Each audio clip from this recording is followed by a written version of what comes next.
don't want to stream just yet, just in case the AI/robots of the future, rewatch all the YouTubes and identify tech is a threat to our presence. Must eliminate. What if you were streaming already and they cancel this?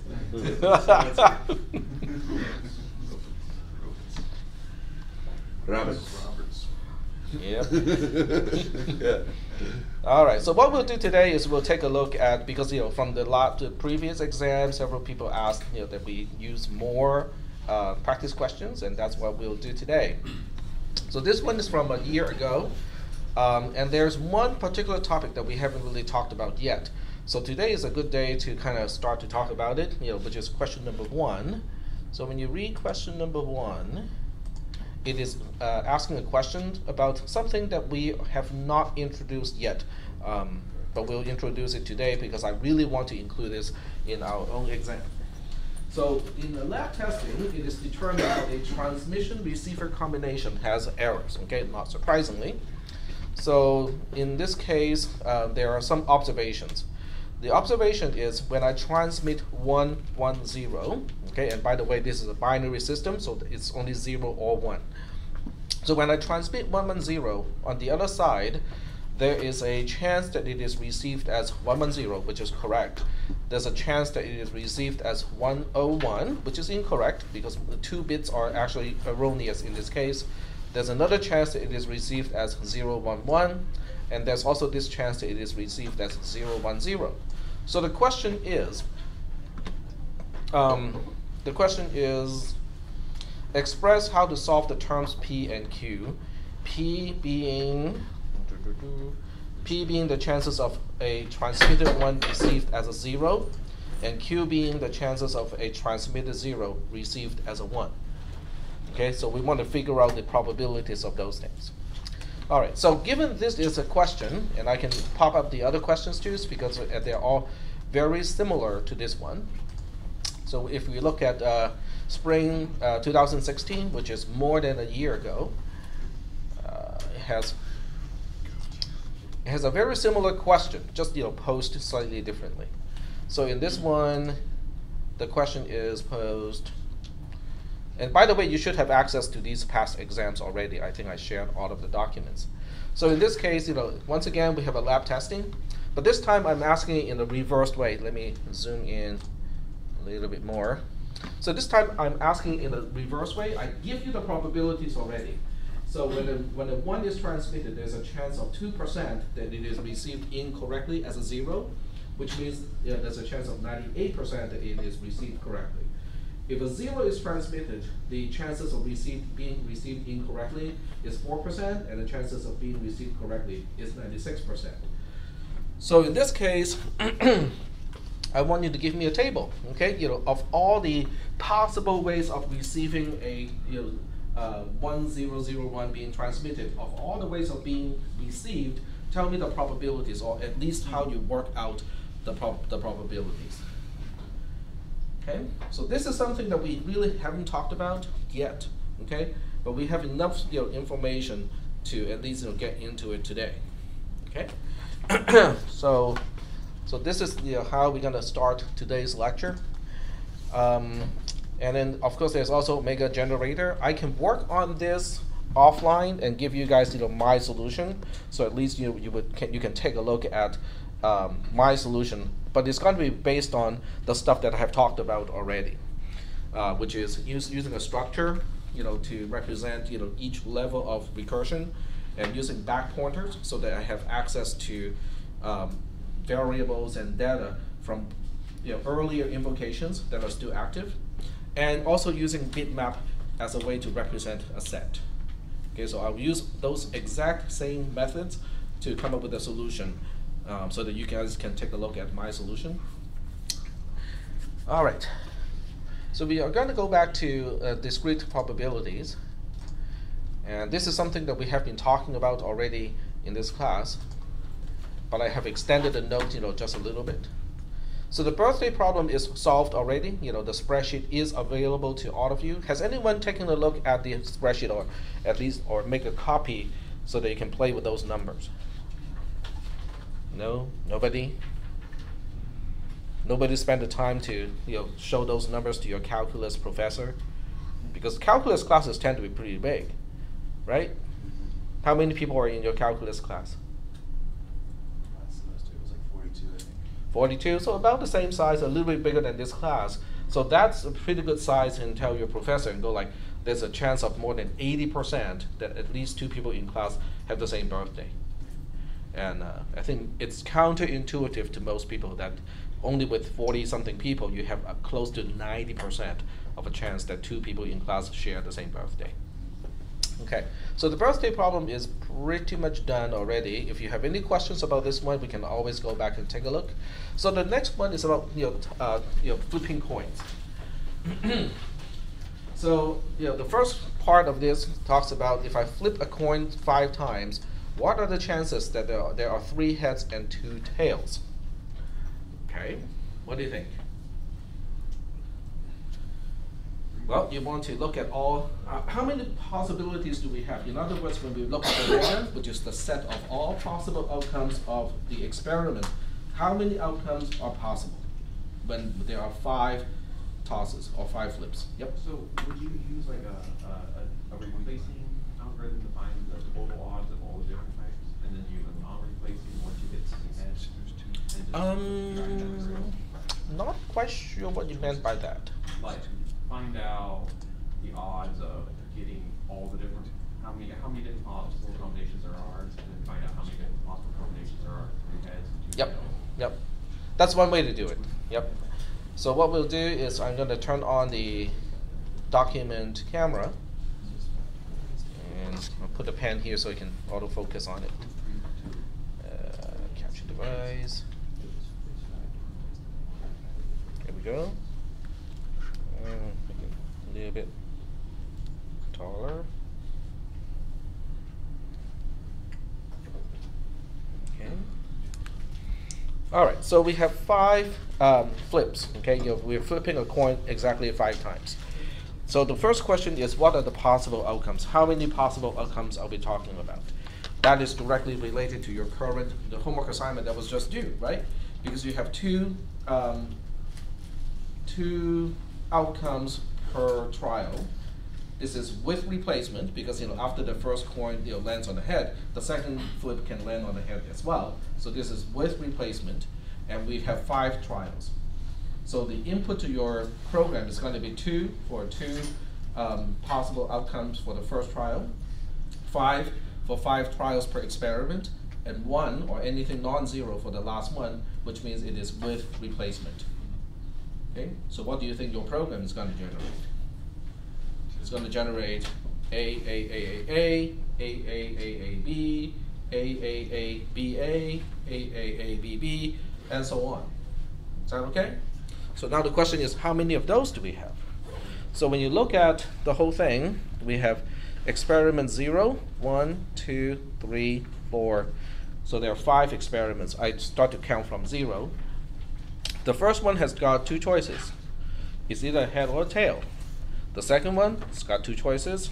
The third one, same thing, 2 choices, 2 more choices. So when you look at a specific experiment, how many outcomes can they have? 2 to the power 5, which is 32. Okay, so the cardinality of omega is 2 to the power of 5, and that's 32. Is that okay? So the next question, okay, when you look at the question itself, it's asking what are the chances that there are 3 heads and 2 tails? So how do we tackle that one? So this one means the order is not important. Okay, you can have head, head, head, tail, tail. You can have head, head, tail, tail, head, and so on. I just need to add up to 3 heads and 2 tails. That's all I care. So how do you look at that problem? Okay, so we are looking at something that's like H, head, head, head, tail, tail is 1. Head, head, tail, head, head is, oops, like that. Okay, that's another one. I'm just using, that's another one. and so on. So the question is, how many ways can I arrange the heads and tails so that we have a total of 3 heads and 2 tails? Does that? Yeah, go ahead. 5 choose 3 maybe? 5 choose 3. That is the correct answer. Okay, but how do we look at it that way? So what you do is you look at there are 5 possible positions: 0, 1, 2, 3, 4. These are the 5 possible choices that we have. You know, when we are saying, okay, which ones are heads, right? And then you say, okay, we just need to pick exactly 3 elements out of these 5 elements in the set. So the question now is, okay, of the 5, how many ways can we choose 3? Is that making any sense? So that's why, you know, there are, so when you look at the numbers here, and this is our event, okay? So the cardinality of our event, which is a subset of omega. E is a subset of omega, where, you know, the events or each element is something that we are interested in. So in this case, the filter to become an element of E inside the omega is we want the total number of heads to add up to 3. And that's the filter to become an element of E. Is that okay? So that's why we filter out the head, because that's 5 heads. Okay, I don't want that to be in E. So in this case, the cardinality of E is 5 choose 3.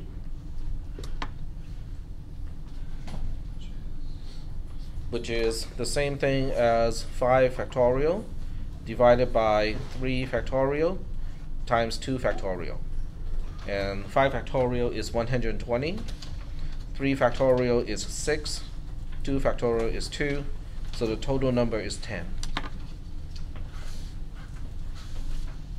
Is that okay? Sort of? Okay. Which also means the probability, okay? If you say, okay, I'm going to run an experiment and many times, okay? We flip a coin exactly 5 times in each experiment, but we repeat the experiment itself many times. So when you repeat the experiment many times, the probability of E with respect to that omega is going to be the cardinality of E divided by the cardinality of omega. And in this case, we know the cardinality of E is 10, and then the cardinality of omega is 32. So it's approximately, you know, 1/3 of a chance. A little less than 1/3 of a chance. Are we still doing okay so far? What notes was your Second second equation in? Couldn't find second it. equation, which one's? The You mean second this one? formula. Second formula. This one? No, the 5 This one? choose 3. That 3 one choose 5. is in counting. That one's in counting. It's not the equation that is important, it's when do we apply the equation, that is the more important part. Yeah. Because it is the same thing as choosing without replacement, and ordering is not important. When we use choose, which is counting the number of combination, it means we are choosing without replacement, and ordering is not important. Yep. Can you explain the difference between permutation and combination? Yep. Okay. So permutation. Okay, I'm gonna flip to the new page. So when you look at permutation, okay, there are many ways to specify permutation. I'm just going to use a big P. And permutation N M. Okay. So this is basically the number of ways to choose M out of N without replacement. And there's one more thing. Ordering is important.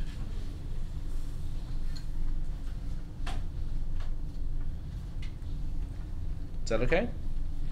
When you look at combinations, C and M, otherwise also known as this form, N choose M, this is the number of ways.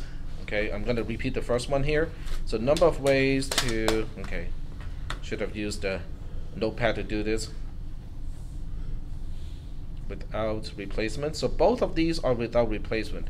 Anytime you use something that is factorial based, you can kind of guess that it is without replacement. And that's why you have n times n minus 1 times n minus 2, because the early experiment or the earlier trials will take away choices from the later trials.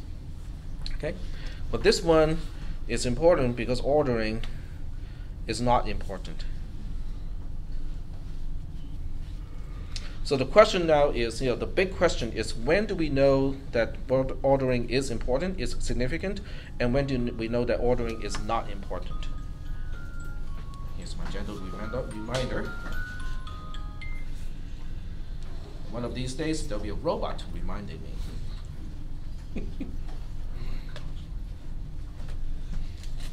All right, so here's your row sheet. There's a big line, red line that says PTO. I think that's a potential problem for me because some people have their names appearing twice on the first page and also on the second page. So I'd use a PTO page. Please turn over so that if your name appears at the bottom of the first page but it's below PTO, then you'll sign in your name on the second page. All right. So is that okay so far? So on the homework assignment, we use permutation, right? Yes. With in your and homework without assignment. replacement. That depends on the parameters. So your homework assignment should be able to work with both, depending on the third number that I give you. If the third number is a 0, it is without replacement, so it becomes permutation. If it is with replacement, which means the third number is non-zero, then it is the number of possibilities per trial to the power of number of trials. Yep. Wasn't that due today? That's due today. Yep. Yep, that was due today. So is that answering your question? At least in terms of the definition or the significant part of the equation. If you look at the equation, it's not too difficult. Okay, so if you look at the equation, P and M is n factorial divided by m minus n factorial. N minus m, the whole thing factorial. This one, on the other hand, is n factorial divided by m factorial times n minus m, the whole thing factorial. So the difference is not that much. If you look at these, if you compare these two definitions, the only difference is, do we divide the component of n factorial from n factorial? That's the only difference. But that's actually for good reasons, because given each combination, okay, how many permutations can you generate out of that one combination? That's m factorial. Because each combination, in this case, has exactly m things in it. So given m things, and I say that, okay, so there's m thing in this bag, okay, so there's no ordering. How many ways can I pull those things out where the ordering is important? That becomes m factorial. Is that okay? Yep, go ahead. Huh? Sorry? I mean, don't we need to know this in order to do the homework assignment? No. No. Because your homework assignment is enumerating all the possible outcomes. But this is also introduced when we talked about counting already, so it is already actually discussed. Okay, yep, go ahead. Are there generally more permutations than combinations? If you were to do like the exact same experiment, have permutations instead of combinations, you'd have more permutations. Yes, because you can see permutation, with the same n and the same m, the number of permutations is without the division by m factorial. So they're off by m factorial. The only time that they will be the same is m is 1. Yeah. No, I take it back. When m is 1, it will still be different. When m is 0, then it will make a difference. It won't make a difference. Yep. What's the difference in your two descriptions? They both say ways to choose m and replacement ordering is not always. One is saying ordering is significant, the other one is saying ordering is not significant. Which also maps to the two containment mechanism that we have. One is called a set, the other one is called a tuple. Do you guys remember that? So that means permutation is really good for counting the number of tuples that can be generated, as opposed to combination, which is good for counting the number of sets that you can generate. Okay. Yep. So in Excel, when you use the choose function, it's combination? Yes. So in Excel, this one is known as permute, Okay. permut actually, and then this one is known as combin. Okay. At least that's the case with Google Sheets. I believe it is there. They have the same names in Excel and also in LibreOffice. All right. Any other questions related to this part here? No questions? Okay. So are we good? Yep. Okay. All right. So this one should be backslash omega, for the omega symbol, but it's close enough. It's a repetition of what I have just talked about interactively. Okay. But we can also cast this into a different problem. So in this case, we are using a three tuple to indicate the first, second, and third heads of a toss, which means we are looking at. Okay, this is not a three tuple, by the way. It's a set of 3 elements. I used the wrong term here. In other words, to represent this particular outcome, instead of using this outcome, which is head, head, tail, tail, head, I can represent it as a set of 3 integers. I can represent it as 0, 1, and 4, which indicates the position of the heads. Now, if I list the set as 4, 1, 0, does it really change the meaning? No, because each number is representing which trial has a head already. So that's why ordering is not important, and that's why we use 5, choose 3. Question?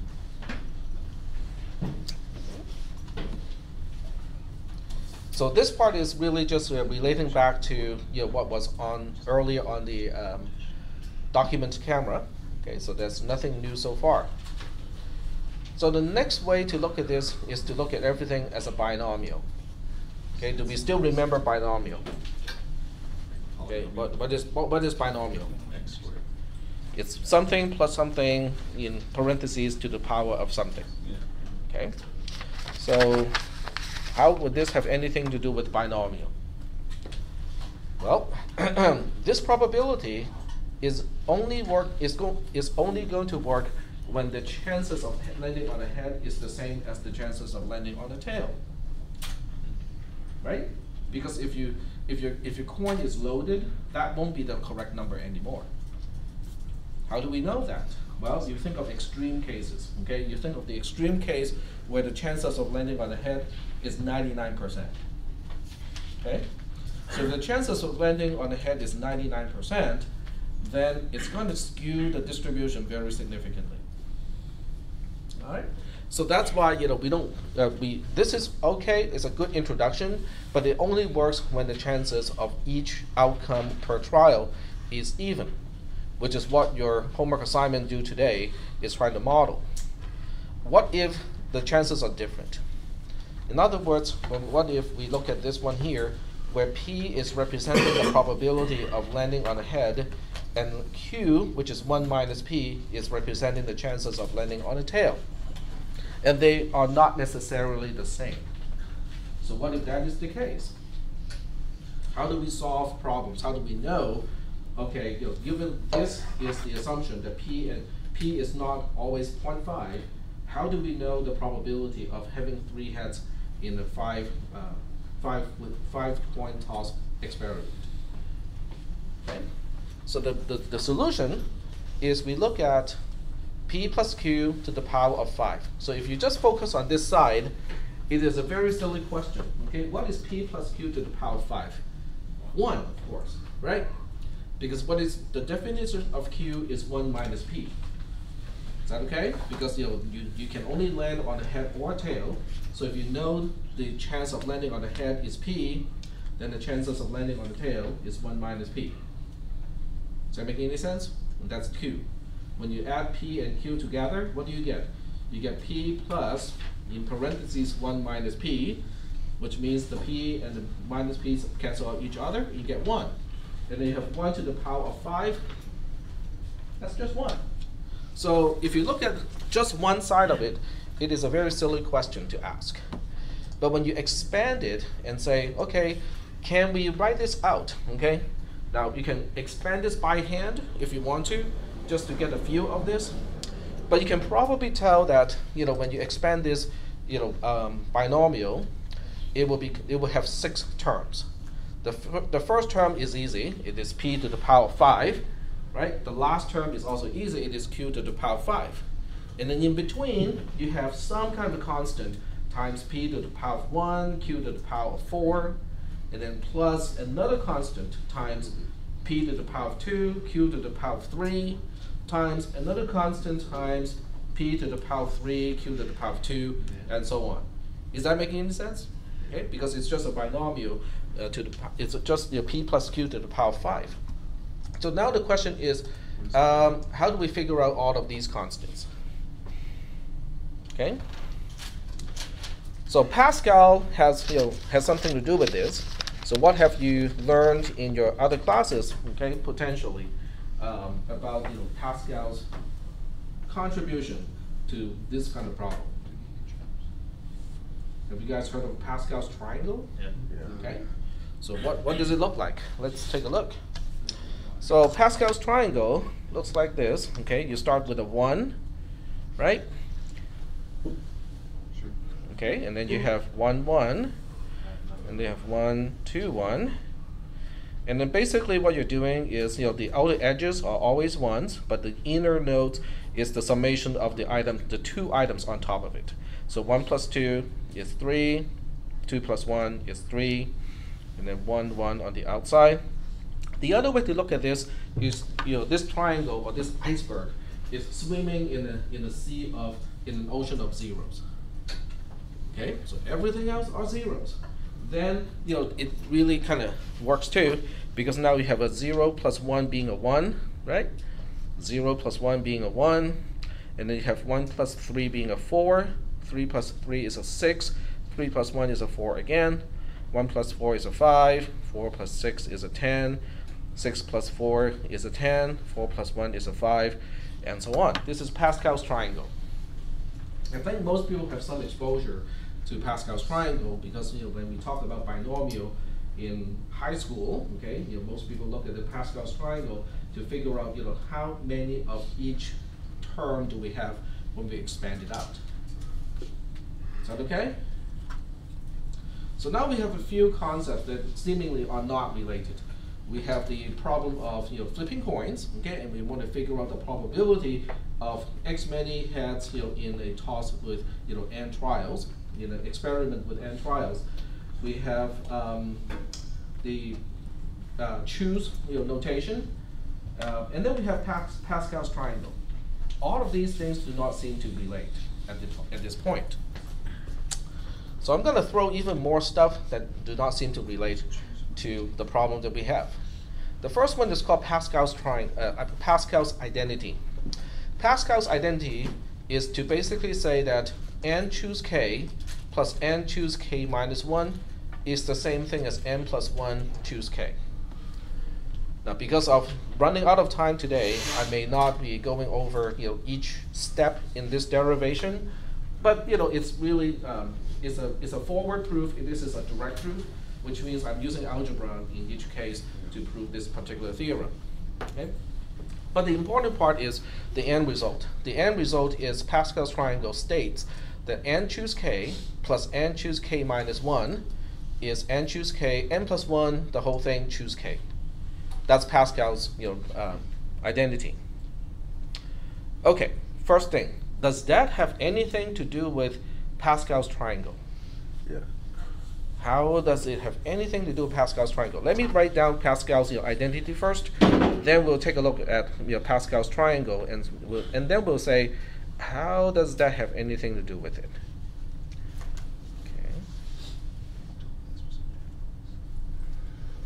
Okay. So now flip. Okay.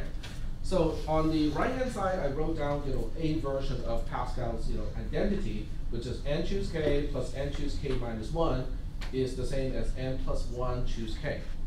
So in this picture, what is n and what is k? What do you think? The rows are n Yep, with the varying case, right? Okay, very the good. diagonals are K, right? Yeah, 'cause you go from you go sort of like down I wish I could draw, but so the first row of ones, see that row of ones? That's one. That's 0 take 1, 0 take. Excuse me. Yeah, the R's are on the shop. Okay, so for the first row, what is n? What does it say? K minus. Huh? K. Oh, this is just k minus 1. I put a close parenthesis erroneously here. There's no backspace on the paper, on the piece of paper. and I refuse to bring along my whiteout. So this is just k minus 1, by the way. Okay. Okay, so for the first row, what is n? 0. Okay, n is 0, and k can be 0, right? So in this case, we have, so this is the base case. Okay, in recursion, this is the base case. This is basically 0 choose 0. Does that make sense? If I don't give you anything and then say how many ways can you arrange nothing, there's only one way, right? An empty bag. That's the only way. All right, so the next one is n equals to 1. Now, with n equals 1, this we can make use of Pascal's identity already. Well, let's see. Maybe not yet. Okay, so this one here is corresponding to 1 choose 0. This one here is corresponding to 1 choose 1. Is that okay? So I give you one thing. There's one thing in a bag. Okay. The first question is, I want you to choose nothing. How many ways can you choose nothing out of a bag that has one thing? Well, there's only one way. Okay. You basically don't choose anything out of the bag. And then the second question is 1 choose 1, which means I give you a bag that has one item in it, and I say, okay, pick one thing out of the bag. How many ways can you choose one thing out of a bag that has one thing to begin with? One way. Okay? Okay, so that seems to make sense. Okay, when n equals 2, then it starts to make sense already. The first one is 2 chooses 0. The last one is 2 chooses 2, and they're always ones. The middle one is, guess what? 2 chooses 1. Okay? So in this case, 2 chooses 1 seems to be 1 plus 1. Okay, 2 is 1 plus 1, which is coincidentally also 1 chooses 0 plus 1 chooses 1, which is what Pascal's identity is trying to say. Right? Okay, because this is 2 chooses 1. Okay, we can look at one more row, and it will be pretty obvious at that point what we are really talking about. This 3, according to this sequence, is 3 chooses 1. But it is also the sum of 2 chooses 0 and 2 chooses 1. But that's Pascal's identity.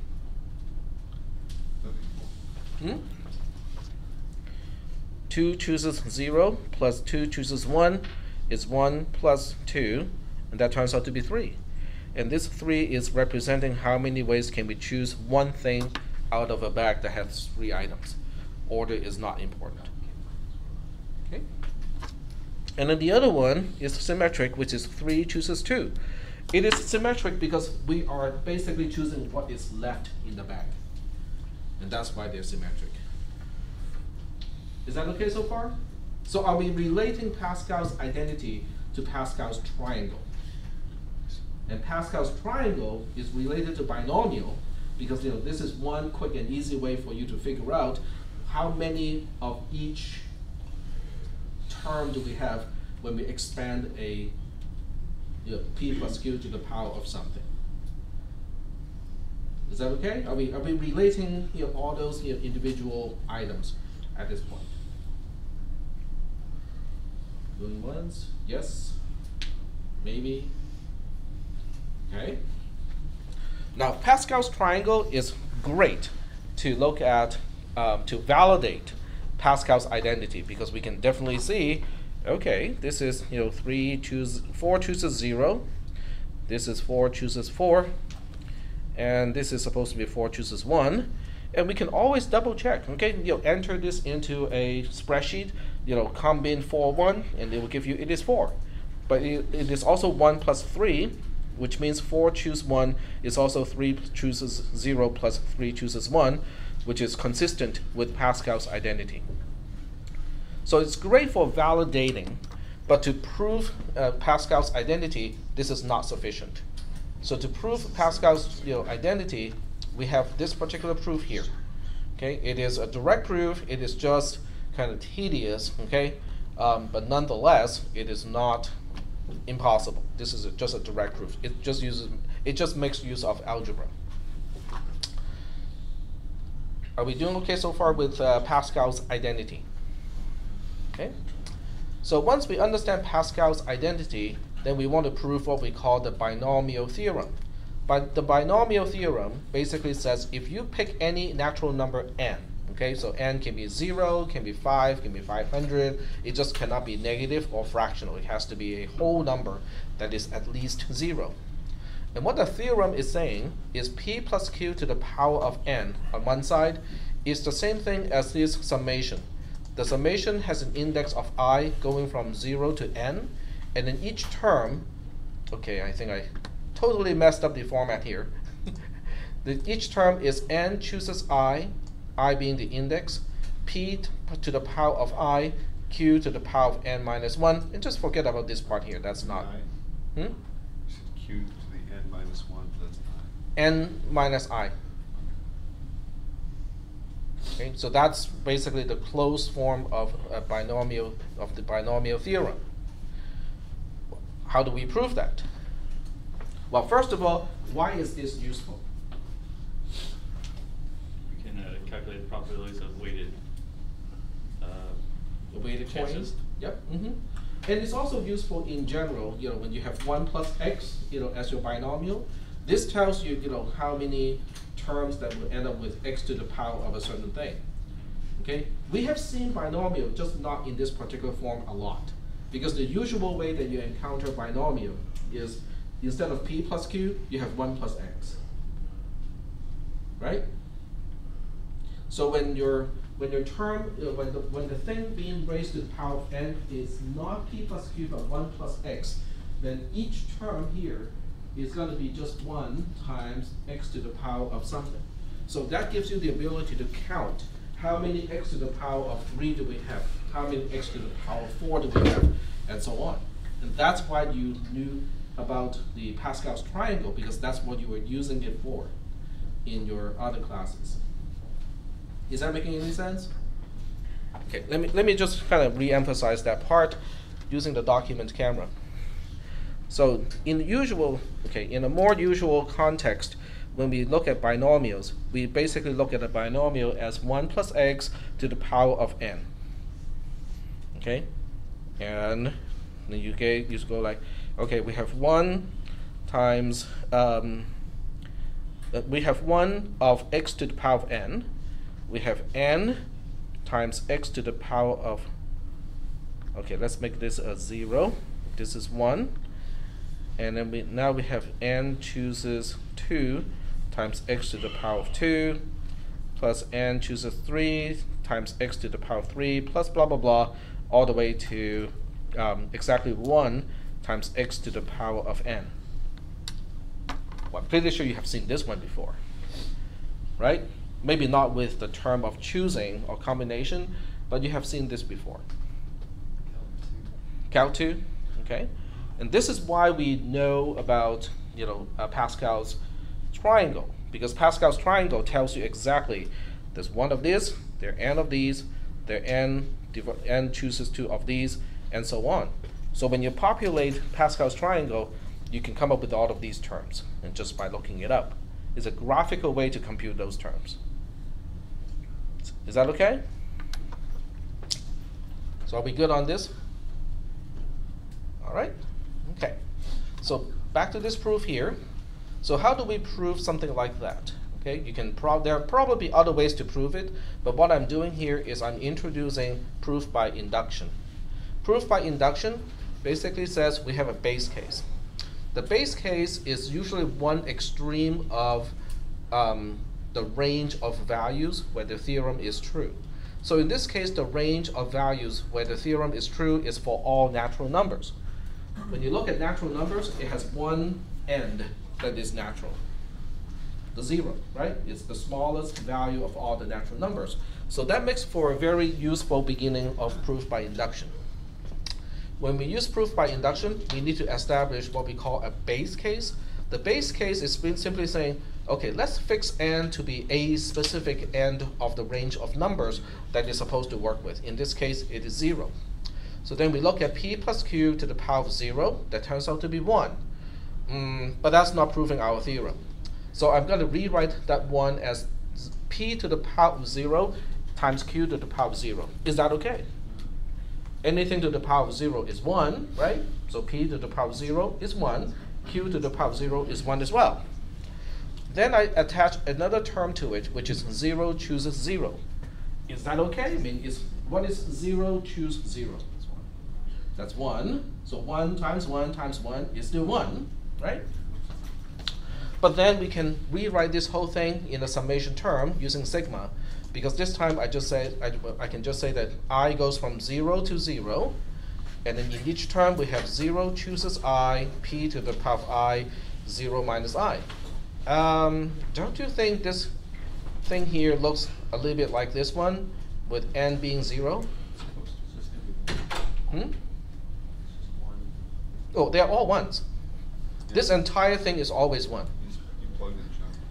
It is the form of how we do the summation, the sigma. So just because it works with 0, how does that make it a proof? It's not done yet. How does it make it a proof? Well, this is a part of a proof, okay? This is just a base case.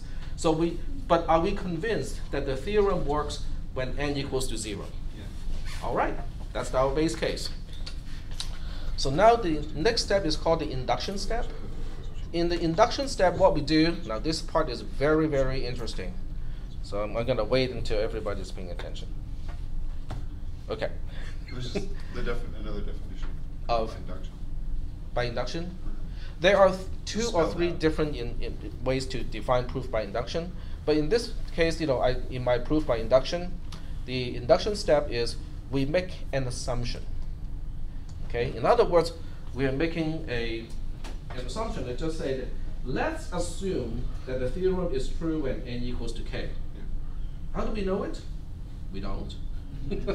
We just say it's an assumption. Now, the base case is why we can make that assumption, okay? But we're not going to go there.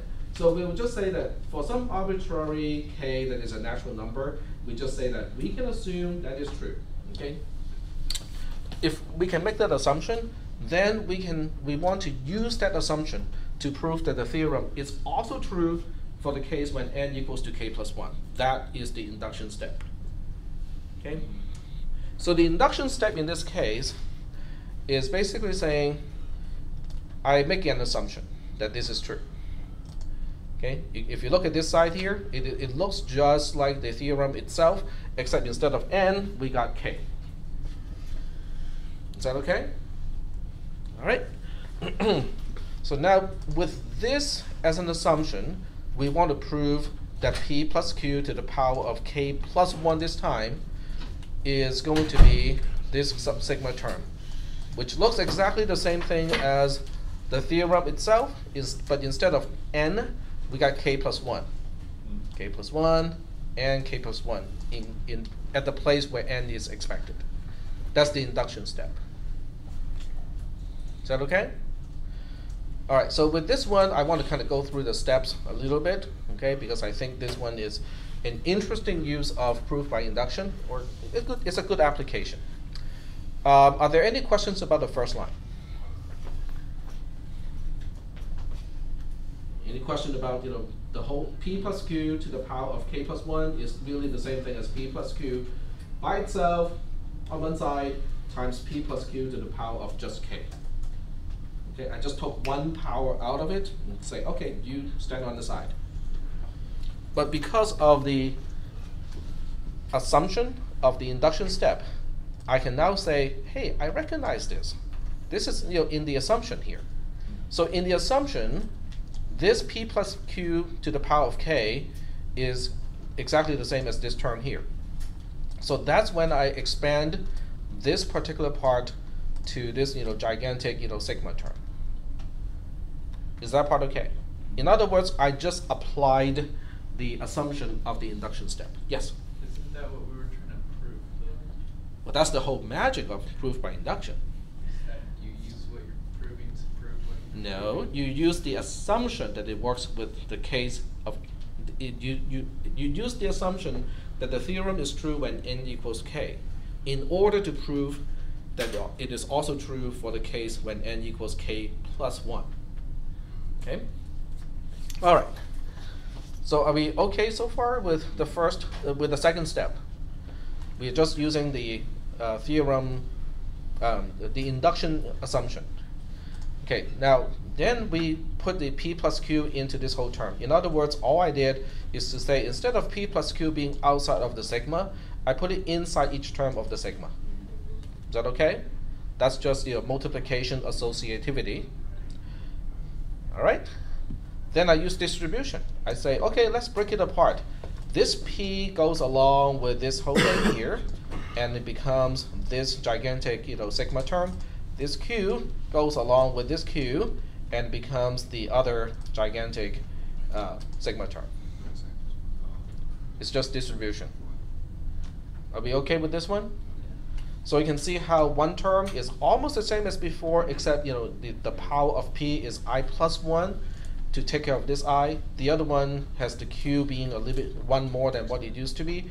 It used to be k minus 1. It is now k minus I. Excuse me, k minus I. It is now k minus I plus 1. So are we okay with the fourth line of this proof? Okay. So far so good. And the fifth line is a little bit kind of messy. Okay, because what I did is I changed the index. I took out the term when I equals to k exactly, and I threw that term all the way to the end here, over here. Okay, so let's take a look at this one. What happens when I equals to exactly k in this one?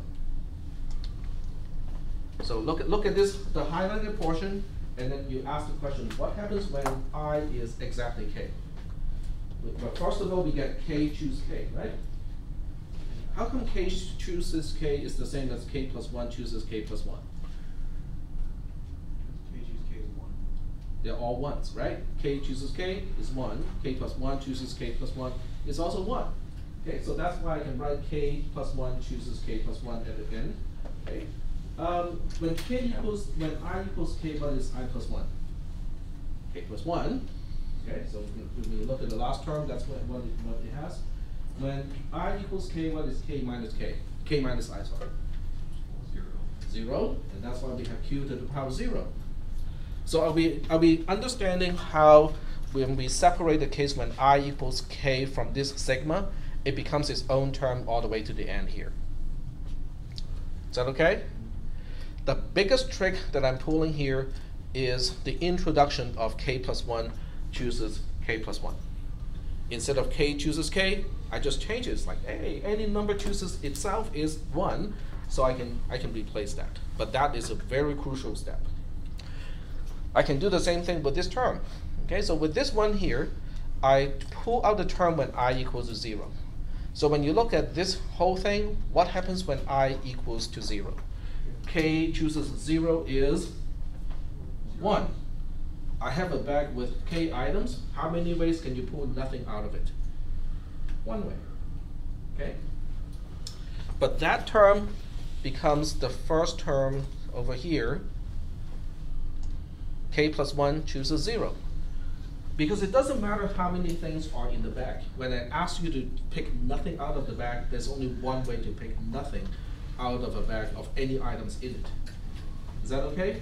So once again, this is one of the most important tricks in this entire proof, is to say k chooses 0 is the same thing as k plus 1 chooses 0. The rest is pretty easy. The rest is basically saying, okay, p to the power of 0 is p to the power 0. q to the power of k minus 0 plus 1 is q to the power of k plus 1. Is that okay? And then we move on to the next line. So what did I do in the next line? I changed the indexes again, okay? So with this one, I changed the index so that the index, instead of going from 0 to k minus 1, it now goes from 1 to k. I slide the thing a little bit. Well, when when the index is shifted by 1, I have to change the terms individually so that it can account for that, account for the fact that I'm starting with 1 here. So the inside the term, instead of using I in the combination, I now have to use I minus 1 to account for that offset by 1. And over here, instead of I plus 1, I just use I, because I plus 1 was when I use I to starting from 0. Now that I starts with 1, I don't need the plus 1 anymore. Same thing on this side. On this side, it used to be q to the power of k minus I when I started from 0. But when I starts from 1, I can now say, oh, it's the same thing as k minus I and then the plus 1.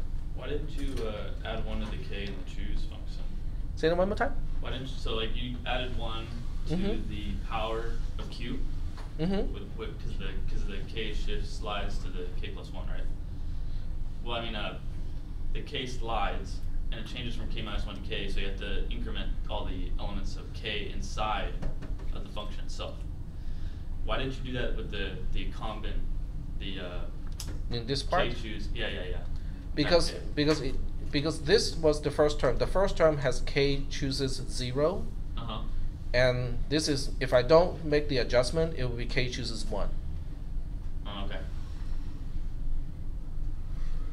Is that okay? All the changes are just shifting Yep. I to the right. Yep. The effect is, I want to change the index so that it starts from 1 and it ends at k. Which is just making it flip in line wherever it is. Your new change is basically equivalent to the line above it. It's Right. just a different way to work. Yep. This is kind of related to one of the exam questions in the first exam. Yeah. Yep. Because the trick is modifying the index, but adjust the individual term to account for that. Yeah. So is that okay? Yeah. Okay. Okay. And I pull the same kind of trick on the second one. So with the second one doesn't need any trick because it's already from 1 to k. So the idea here is I'm now making these two, the two sigmas, they're both I is starting from 1 and ending at k for both of them. I'm trying to align the two sigmas so that they line up in terms of the index. Okay? So now that the indexes are lining up, you can see that this part here, which involves a power of I and also a power of q, this part lines up directly with this part already, which is really cool. Because the only part that is not lining up is one has a factor of k chooses I minus 1, the other one has a factor of k chooses I. That's the only part that is different between this term and this term. And both of those terms are in a sigma where the indexes are both starting from 1 and ending with k. So are we still doing okay so far with this? Okay. I know that proof is really tedious, but I think it is also important to kind of understand how it works. So I do factoring here. Okay, the factoring means I'm looking at these two sigmas, and then I pull the power of p and the power of q because they're common, and then these two are pulled out also because one has a multiplier of k chooses I minus 1, the other one has a multiplier of k chooses I. Then you look at this and go like, hey, that looks kind of familiar. Why does that look familiar? We looked at this previously, both in the form of a picture as Pascal's triangle, but also look at it as the theorem of Pascal's identity. Yeah. Yep, exactly. So when we look at this whole thing, go like, oh, we recognize this. It is just Pascal's identity, so that whole thing becomes k plus 1, the whole thing chooses I. Is that okay? So when you have something like this, then you go like, hey, that looks like just when I equals to 0 in this term. This one looks like just like when I equals to k plus 1 when we look at this term. Is that okay? So now we absorb the individual items from the first one and also the last one into the entire sigma. So in the sigma, I is now starting from 0 instead of 1.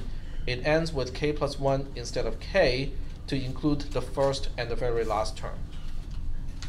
And guess what we have?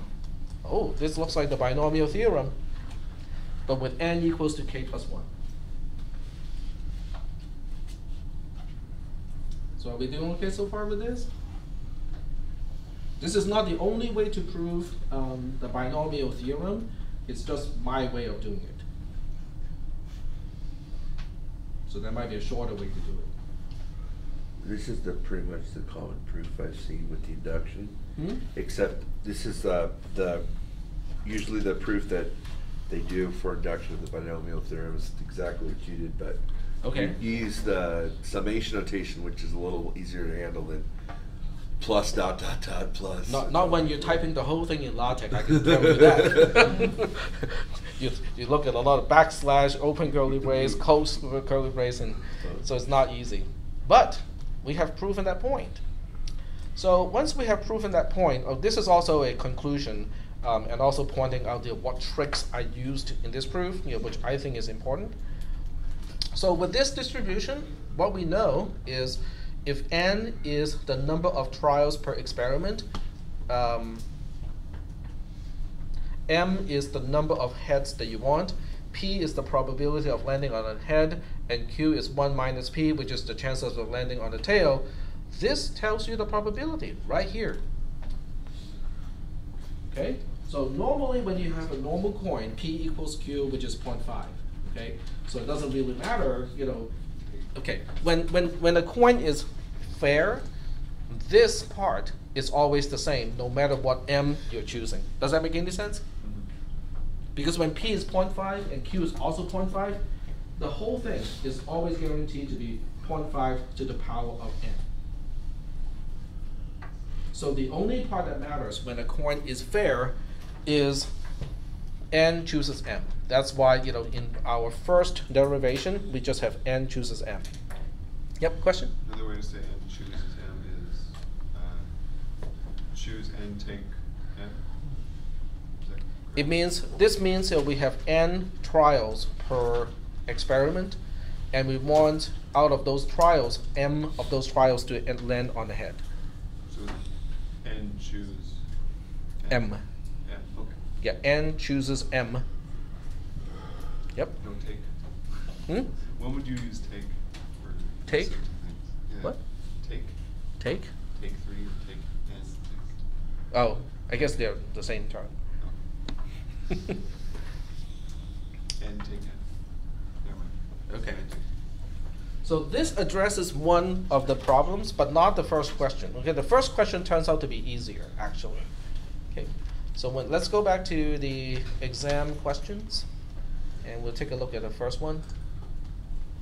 Okay, this is which one we're looking at? This one. Okay, this one actually has nothing to do with the things that we just talked about, but there's another question that does.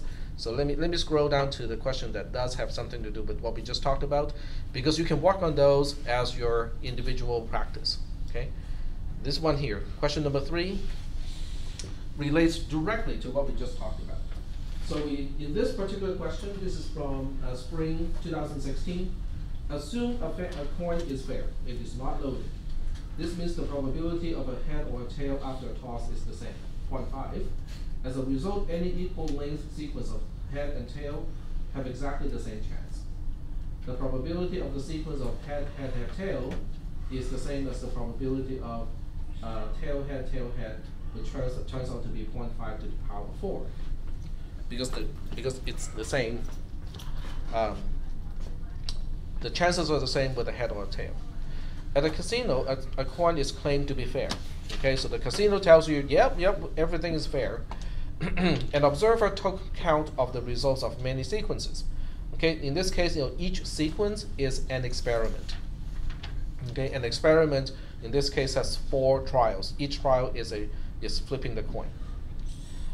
So the observation is after all the counting, there's a total of 79 experiments outcomes that somehow ends up with 1 head and 3 tails. Order is not important, which means these 79 observations can be head, tail, tail, tail, can be head, tail, can be tail, head, tail, tail, can be tail, tail, head, tail, can also be tail, tail, tail, head. Okay, so all of those are lumped into these 79 observations. The same person also made an observation of all of those experiments that somehow ends up with 2 heads and 2 tails, which means they can be interleaving like head, tail, can be head, head, tail, tail, and so on. And there are 169 of those observations. Okay, there are other combinations, obviously. Okay, what about all heads and all tails? Well, turns out this person did not make any note of all of those counting. So these are the only 2 that this person counted. Is that okay? So now the question is, how would you check whether the coin is loaded or not? Okay. What are you going to compare? Okay. Now you don't have to tell me about the confidence level. In other words, you don't have to tell me, okay, if this number is exceeding this number times something, that means I have 95% of confidence that the coin is not loaded. Okay? You just have to tell me what you're going to observe in order to make that determination.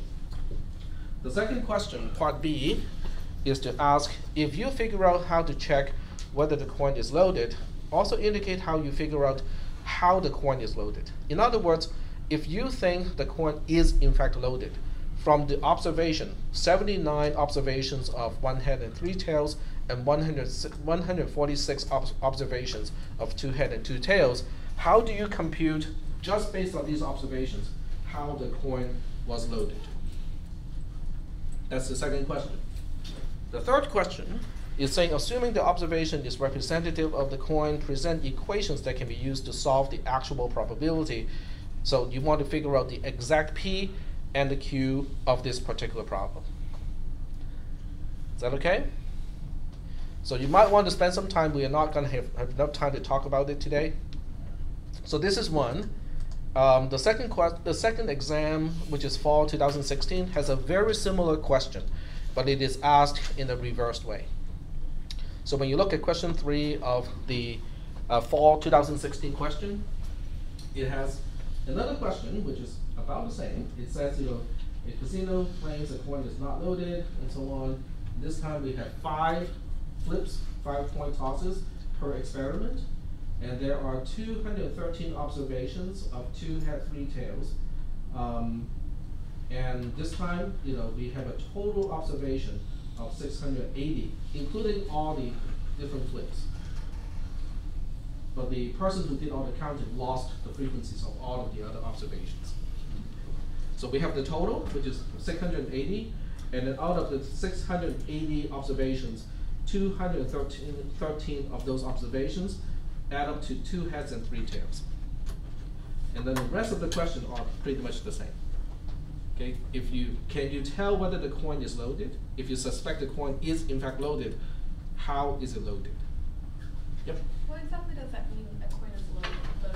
It means the chances of landing on the head does not equal 0.5. It can be more, can be less. Does anyone know how, physically how it is loaded? Like one side is heavier? Is that how it's done? Most of the time. Opposite side? Would it be the opposite side? The opposite side is heavier. Like shave the edges. Yeah. Oh, shaving the edges. Oh, right, because it's beveled, then Yeah. it falls onto one side more easily than the other side. You can also use magnetism too. You can embed like a very weak magnet into the coin and have a switch. Now, the good thing about magnetism is you can turn it on, you can turn it off. You can also change it too. So at any point in the game, someone can be turning a dial in order to change P and Q, dynamically. So the moment somebody suspects, the coin is not loaded, turn it off. Now it's not loaded again. Oh, okay. All the suspicious people have left. Let's turn the dial back up a little bit. I really should not be running a casino or developing AI. Yep. So is the exam next Monday? I'm thinking about postponing it, because we still need more time to go over all the questions. But if I postpone it, I also have to postpone the CISP 310 exam because some people are in both classes. So having 2 exams, back to back, is gonna be a stretch for those people. But at this point, I'm inclining to change the exam date by 1 class, just so that we have more time to look at the sample questions.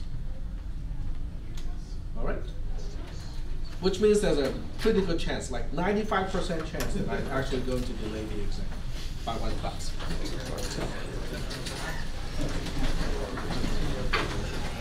So which is